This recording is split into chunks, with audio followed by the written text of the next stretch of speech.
Əsəb insanın psixoloji vəziyyətində yaranan gərginlik, qıcıqlanma halıdır. Stres bədənin təhlükə və çətinliyə verdiyi reaksiyasıdır. Stres uzun müddət davam edərsə, sağlamlığa ciddi ziyan vura bilər. Panik atak birdən başlayan güclü qorxu və ölüm hissi ilə müşayiət olunan vəziyyətdir. Depressiya insanın uzun müddət davam edən emosional çökmə və motivasiya etkisi halıdır. Bu sadə keyfsizlik deyil, psixoloji pozuntudur. Bəs necə edək ki, bu kimi psixoloji sarsıntılar tam şəkildə aradan qalxsın?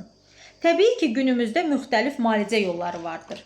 Lakin heç bir halda bu gərginlikləri aradan qaldırmaq tam şəkildə mümkün deyil. Bəs bioenerji meridian terapiyasının bu kimi narahatçılıqlarda nə kimi faydası vardır?